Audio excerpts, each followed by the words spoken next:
India's COVID-19 tally crosses the 19 lakh mark, but the number of active cases fall by 54 in 24 hours and recoveries rise by over 51,000, making it the biggest single-day gain. The number of deaths rise by 857. The Supreme Court hears the PIL seeking a cap on pricing of COVID treatment in private hospitals. The centre says that this decision should be left to states, but private hospitals say they are against the price caps for patients with insurance as well as comorbidities. In the Bhushan Par case, banks tell the Supreme Court that JSW Steel is misusing the ED investigation into Bhushan Par to avoid the implementation of the 19,700 crore rupee resolution plan. SC to hold the final hearing on the 8th of September.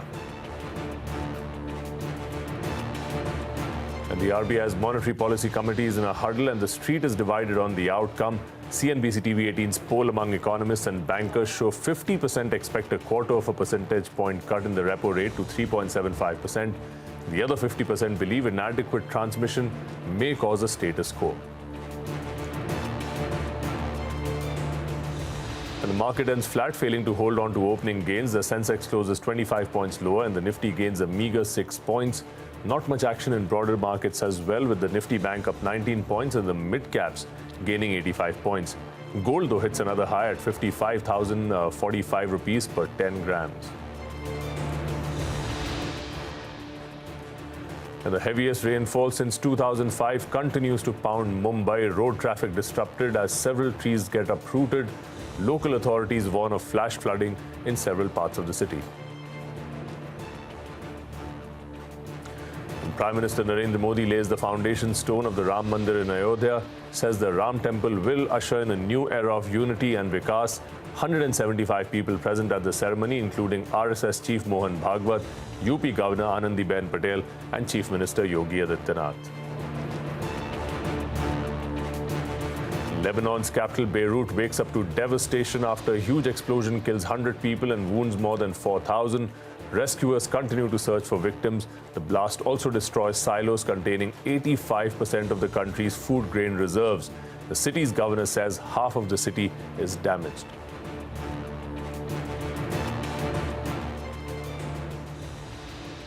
Well, those are the headlines that we're tracking this evening. You're watching CNBC TV 18, and this is Reporter's Diary. And India's COVID-19 tally has crossed the 19 lakh mark with over 5.8 lakh active cases. Recoveries continue to rise and are now above 12.8 lakh. However, the daily surge in cases remains above 50,000 for the 7th straight day.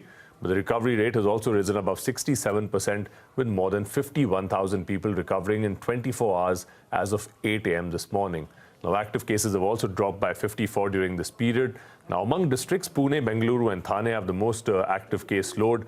3 worst hit districts in the top 10 are from Andhra Pradesh, and the case load in Mumbai and Chennai remains largely steady. Delhi, though, has less than 10,000 active cases, showing a steady drop.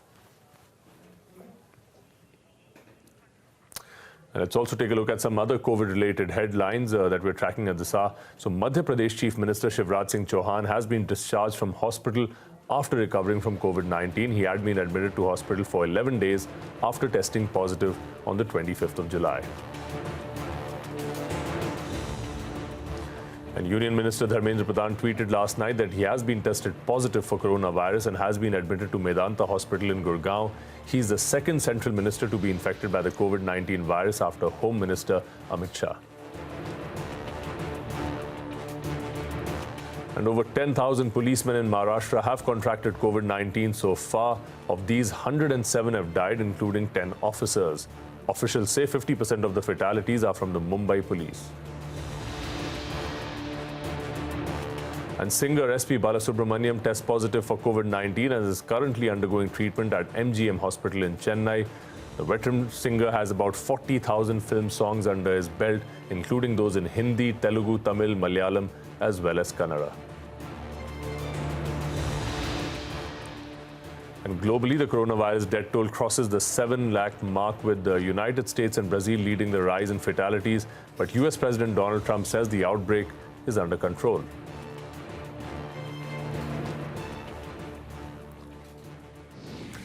Back home, the Supreme Court today heard a PIL that sought a cap on the treatment cost for COVID-19 at private hospitals. While the centre says the decision should be left to states, private hospitals have argued that a price cap is grievously hurting them.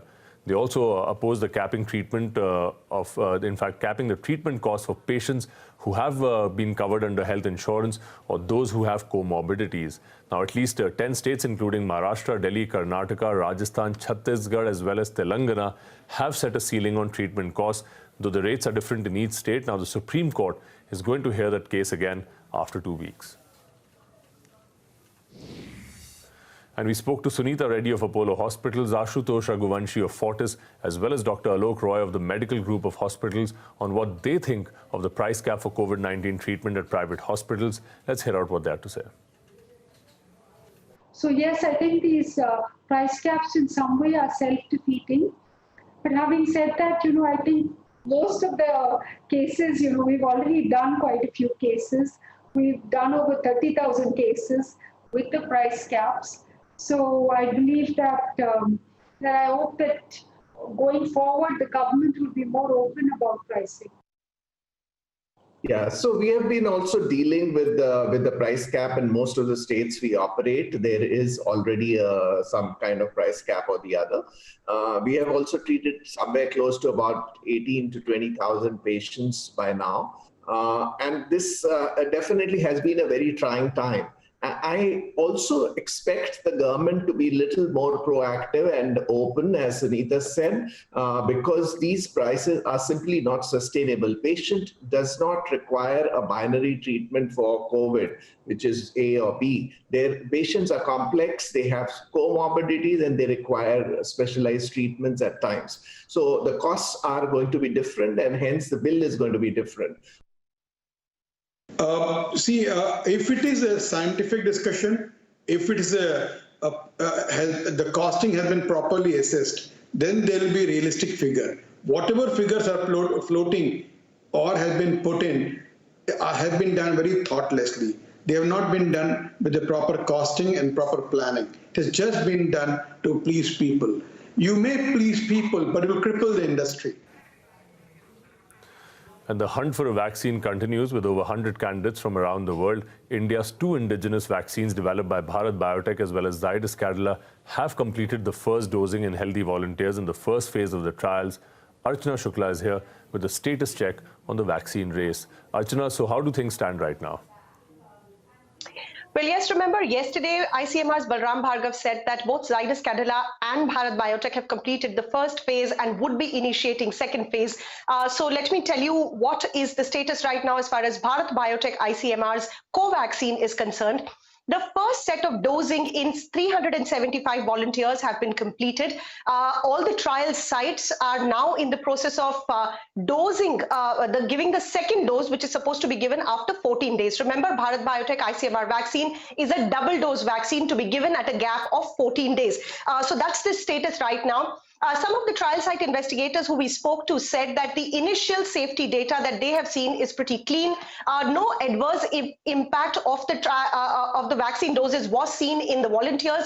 Some sites have had patients who complained of pain at the injection site, but nothing significant or any serious adverse events were not reported.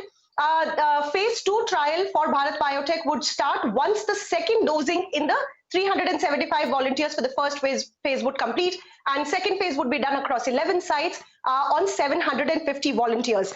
However, the Data Safety Monitoring Board's final review is still awaited on the 7-day safety, which is very crucial to observe in vaccine trials. As far as Zydus Cadila's vaccine is concerned, it's a 3-dose vaccine, which means 3 doses would be given at a gap of 28 days. And the first dose has been given in 48 patients in phase 1. The phase 1 trial was done only at a single site at the Zydus Research Center in Ahmedabad. And phase 2 will begin from August 6th. Zydus Cadila has said that the 7-day safety data has been very clean. It has also been endorsed by the Data Safety Monitoring Board, and the vaccine was safe and well tolerated. The second phase would start from August 6th. across 8 sites in 1,000 healthy volunteers. As far as the third vaccine is concerned, which everyone has their eyes on, is the Oxford AstraZeneca vaccine, for which trials would be conducted by their Indian partner Serum Institute. They've received the nod from the Indian regulator DCGI for 1,600 volunteers across 17 sites across India. The dates are still awaited. Back to you. Right, Archana. Many thanks for taking us through exactly what's going on the vaccine development front. But let's also take a quick look at the day's trading action, where the markets have failed to hold on to opening gains, closing almost unchanged. So Sensex ended the day 25 points lower and the Nifty gained 6 points. The mid-cap index and the Nifty Bank index also ended marginally higher in trade. So not much action on the last three today. But gold prices continue to hit historic highs, driven by a huge demand from investors. So gold prices have crossed $2,000 per ounce. And in the domestic market, gold future price has breached 55,000, in fact, 55,045 rupees for 10 grams. Now, gold prices have surged by 38.5% so far this year, making it the most sought after investment asset amid the pandemic. So it tells you that the rush to safe havens, in fact, to gold continues. And the big corporate story, lenders to Bhushan Par have alleged that JSW Steel is misusing the ED investigation to avoid implementation of the 19,000 crore rupee resolution plan. Now, the Council for Banks told the Supreme Court today that while JSW Steel is benefiting from the operations, lenders have to bear all the pain. Ashmit Kumar joins us with more from there. Ashmit, fireworks at the court? Well, the banks are crying out for help before the Apex Court. They point out that the resolution plan has been approved. It's been vetted by 3 different courts, that it is awaiting implementation of the 19,700 crore rupee plan, but for a technicality. Now, what is the technicality? Well, they point out that the ED is conducting investigations into Bhushan Par and Steel and has argued before the Apex Court that even the new promoters shall be held liable. Now, that is the core point here. That is the technicality. They point out that this technicality is being misused, is being taken advantage of by JSW Steel to ensure that the resolution plan of 19,700 crore rupees is not implemented. That end result, what banks have pointed out, is hurting that JSW Steel is benefiting. They're benefiting from Bhushan Par and Steel's interim income. But the only party that is getting hurt here is the banks, and public money is at stake here. They point out that the banks, other than the 19,700 crore rupees, is also losing out on interest income now. JSW Steel did not take it lying down. JSW Steel, represented by Harish Salve, argued before the Apex Court that the banks may have made an error in lending out to Bhushan Par and Steel, but it is not for JSW Steel to pick up the tabs. Now, on the back of that exchange, the Supreme Court has concluded that there is need for further deliberations, further detailed arguments to take place, and for that, it will be taking up the matter in the first week of September. Back to you. Right, Ashwin. Many thanks for getting us all those details. Now, the 3-day meeting of the Monetary Policy Committee is currently underway, and a decision is expected tomorrow. The street, though, is divided right down the middle on what decision will the MPC arrive at. So 50% expect a rate cut and the other 50% expect a status quo. But 70% expect a 50 basis point cut sometime in this cycle, while the remaining 35% expect a 25 basis cut in this financial year. And this is also the last meeting of India's first ever Monetary Policy Committee. Lata Venkatesh is here with a report card.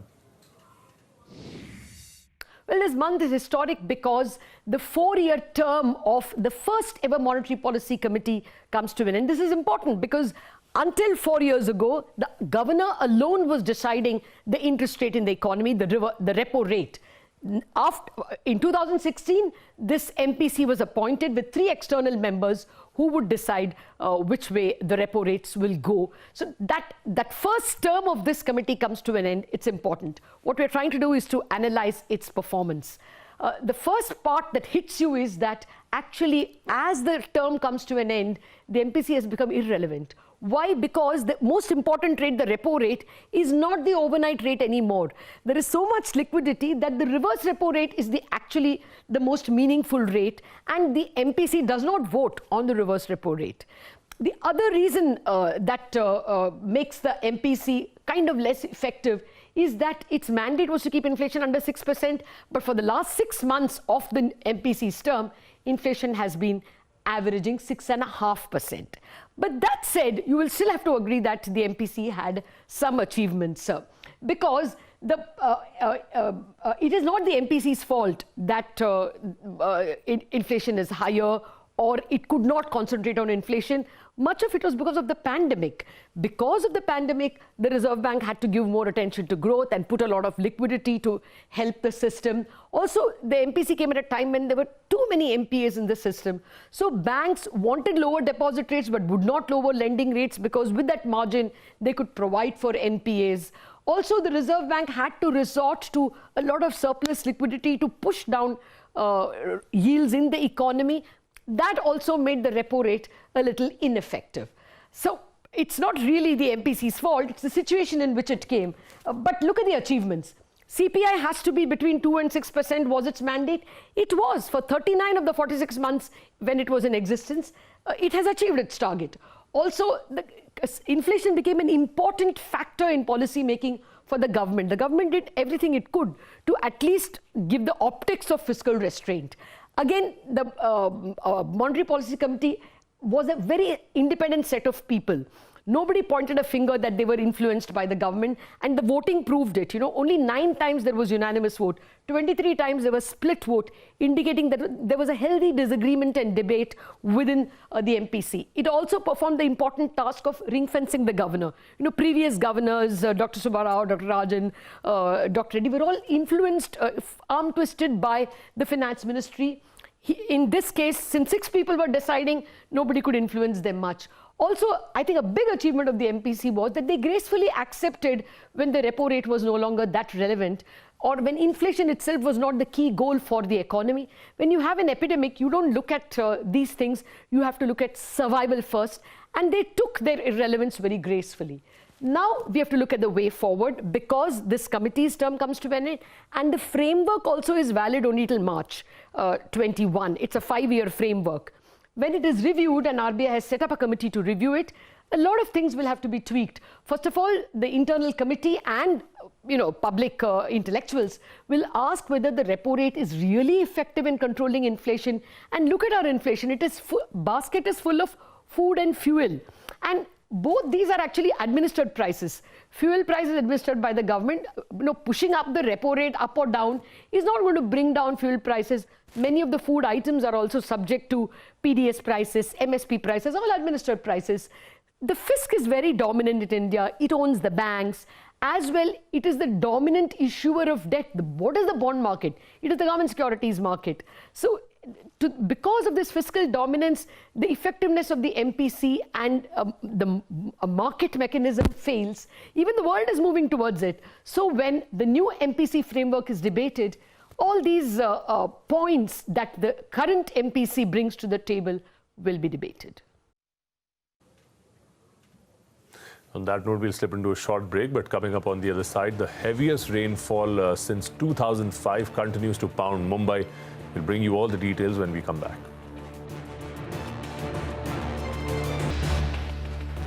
Welcome back. You're with us on Reporter's Diary. Now, incessant rainfall, the heaviest in fact since 2005, continues to batter Mumbai and parts of western Maharashtra. Several areas are waterlogged in Mumbai, hampering the movement of people. Right now, you'll see on your screens visuals of waterlogging at Wilson College, a 188-year-old college. Heavy rains and gusty winds have also uprooted trees, leading to traffic jams in several parts, including the Western Express Highway, which is an arterial road. Now, local trains have been suspended on the city's harbour line and also on the Western line between Mumbai Central and Church Gate. The Met Department has issued a red alert for the Mumbai metropolitan region and some other parts of Maharashtra.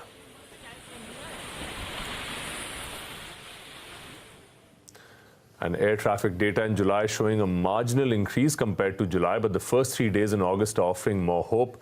Anu Sharma is here with the numbers. Anu, what are you gathering?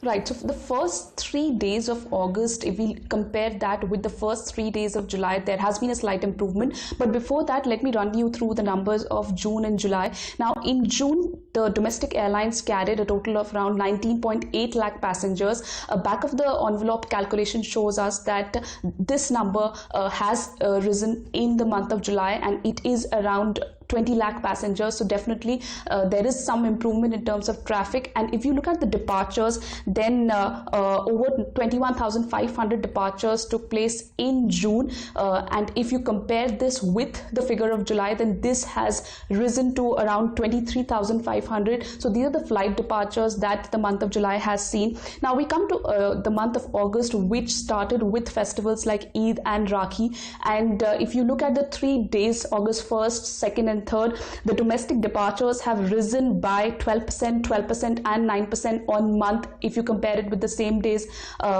in the month ago period of July. And if you look at the total number of passengers which have been carried by airlines, that have also risen by a whopping 25% on the 1st of August if you compare it with July 1st. And then on August 2nd and 3rd, this number has risen by on month by 17% and by 14%. Now we did speak to some travel websites like Yatra.com and Make My Trip and Ease My Trip, etc. So Yatra has told us that there has been a steady uptick in demand, considering that people wanted to travel for essential purposes in the initial months since the travel resumed on May 25th. But then people were still cautious in making the bookings because they were a bit apprehensive about the quarantine rules and the restrictions by different states. But then there was a slight uptick in the traffic, in the bookings that were made around the festival season of Rakhi and Eid.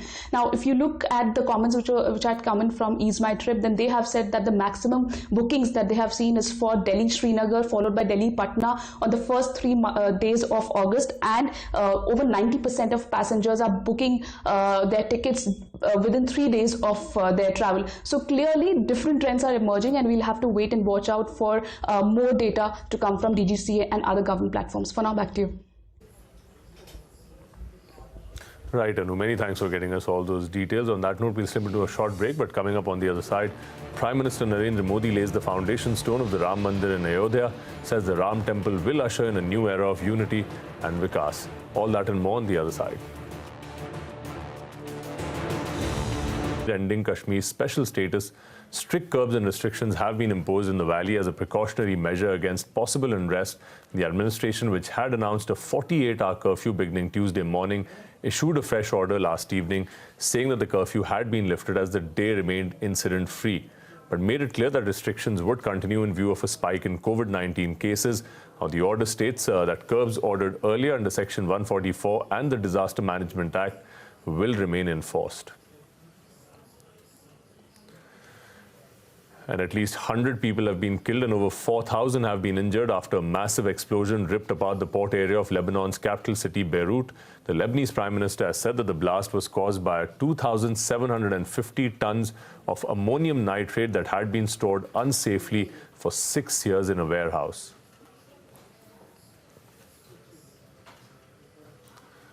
And back home, Prime Minister Narendra Modi today laid the first stone in the groundbreaking ceremony of the Ram Temple in Ayodhya. Uttar Pradesh Chief Minister Yogi Adityanath, RSS Chief Mohan Bhagwat and other dignitaries were present on the occasion. Addressing the gathering, the Prime Minister described the occasion as a golden moment in India's history, adding that the Ram Janmabhoomi stands liberated today. The Prime Minister has also said that the mandir will mark a decisive change in the economy of the city. इस मंदिर के बनने के बाद अयोध्या की सिर्फ भव्यता ही नहीं बढ़ेगी, इस क्षेत्र का पूरा अर्थतंत्र भी बदल जाएगा। पूरी दुनिया से लोग यहां आएंगे। कई कई पीढ़ियों ने अखंड अविरत एक निष्ठ प्रयास किया है। And with that, it's a wrap on this edition of Reporter's Diary. Many thanks for watching, but do stay tuned to CNBC TV 18. Lots more still ahead.